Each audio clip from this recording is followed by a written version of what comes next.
So obviously last week we were going to do the TV review for Andor, but Cam didn't finish it yet. Obviously got it finished this Sorry, y'all. week. It's all good, Cam. No worries. Got it finished this week.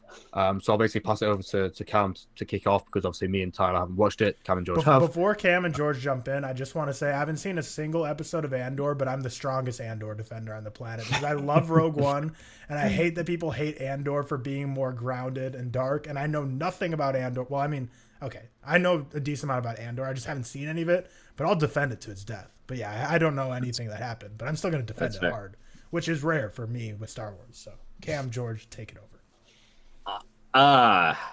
This is gonna really like suck and break my heart in the sense that I think this movie series is incredible, well written, well acted, well directed, great costumes, great set design, great all of that, like very important things. And I hate that I'm about to say this, but like the Star Wars fan in me is the worst. And I think it's like I have it like in my ranking of Star Wars shows like third or whatever. I still think Mandalorian's better, and Clone Wars maybe. I forget what I had already. It's just one of those shows where I think I need to a rewatch because I didn't necessarily care about the characters a whole lot.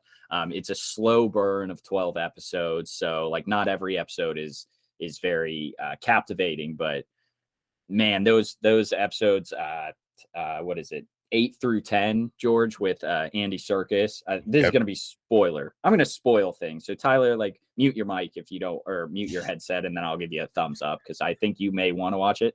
Seth, I just said this is going to be spoilers. So if you want to, okay. The arc of Andy Serkis in the prison is like that. Those 3 episodes, I think if the whole show was something like that, man, this would have been number one. Those things were absolutely incredible. I completely see though, like how people may have dropped off after the first like 5 episodes. And it really sucks because truly, if you sit through it, it gets so fucking good. And I absolutely love it, but it definitely does fall in the, it's more of like a character story. So I don't think it's for everyone. And it sure as hell isn't for Star Wars fans because, you know, all they want is spectacle. And I hate that I kind of fall in that. Like I would have liked a little more spectacle, but I still think we got a ton of good to where I really, really love this show. I just think I need to give it another watch. Yeah. I just want to respectfully disagree with your one point where you said you don't care about any of these characters. I think one thing the show does so fucking well, and what's one of the reasons why I absolutely love Rogue One, is they take basically no-name Star Wars characters. No one knows who these Star Wars characters are. If you're not a Skywalker, if you're not a Darth something, you're not known. But the writers of this show, the writers of Rogue One as well, they do such a good job at making me care for characters that I have no business caring about, characters that are essentially no-name in the Star Wars universe. And like you said, above all, like this it's still a spectacle. It's still a beautiful show to watch, and some of the action sequences are stunning. But above all, this is a character study through and through of Cassian Andor, and I think it's absolutely brilliant. When I say I don't care about the characters, I don't mean Cassian, Bix, Andy Serkis's character, and Stellan Skarsgård's character. I like all 4 of them. I think it's just the side characters I didn't necessarily care about. I'm gonna look up That's okay, but no, that's fair. But I'm gonna keep my thoughts spoiler free. I guess I don't have a ton of spoilers necessarily. I don't know. There's no need to spoil this if we don't want to. We can do like another real quick, maybe going into like the full spoilers.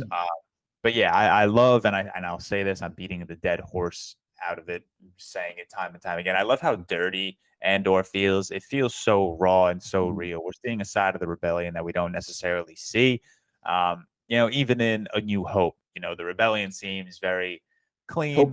Hopeful, exactly. This is very like, you're a part of the rebellion. You are literally fighting for your life. You are fighting to put food on the table for your family. You wake up every day not knowing if you're going to get shot or get stabbed or be eaten by a giant monster or something. So I absolutely love that we're really diving into the toll that the rebellion is taking on a large group of people, not only physical, but mental. We're really doing a lot of great things in Andor, and that I absolutely adore. I do take Andor season 1 over both Mandalorian seasons.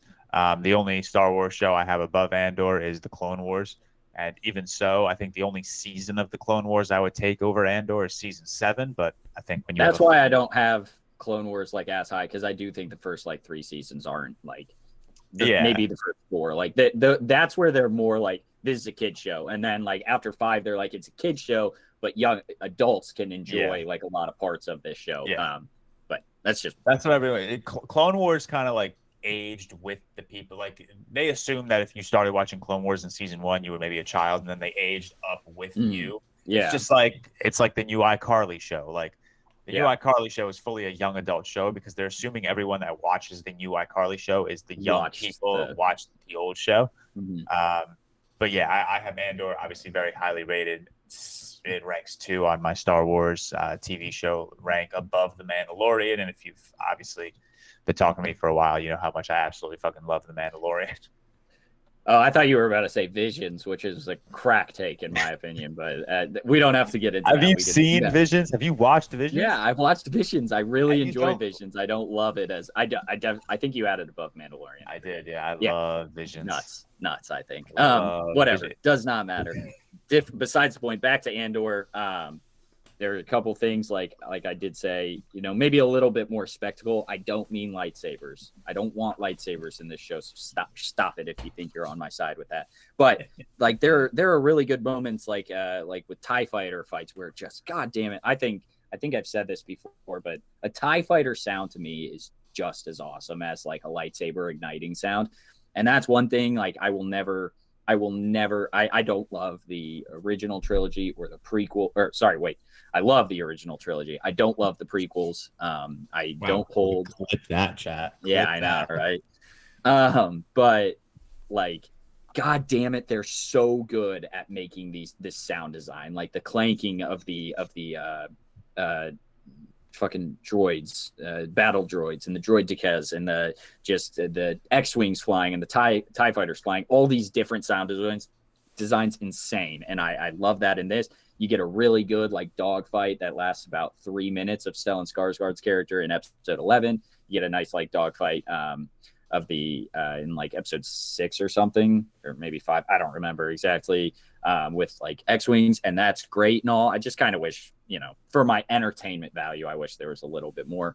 But yeah, it's one of the best shows Star Wars put out, and I really, really like it. If you have not watched it yet, because I don't think it's doing very well, I definitely recommend going and watching it. They are putting it on like Hulu and ABC. We've talked about this already, but that's all I got. Good show. Cool. Hold on. Okay, one quick thing. What's this like shit I hear about like the screws and the bricks in Andor? You guys see that? Oh my god, that fucking guy. The like Star Wars. Isn't he like the biggest like social media talking head for Star Wars? Like he's like the number one guy. And I say this as respectfully as possible. He's got some of the most and we can cut this out if it's too aggressive. He's got some of the most brain dead takes I've ever heard. And I know it's subjective.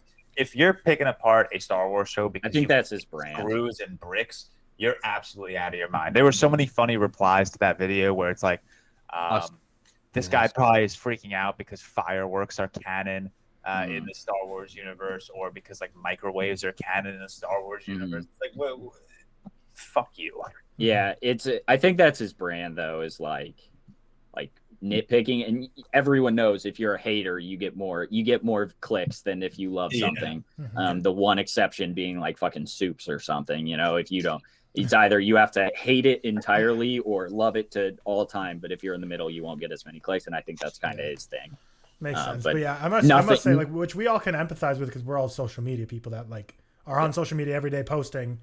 I don't know how those like people that just only post hate like that or like stupid takes and get like hated on, but they know they're going to get views.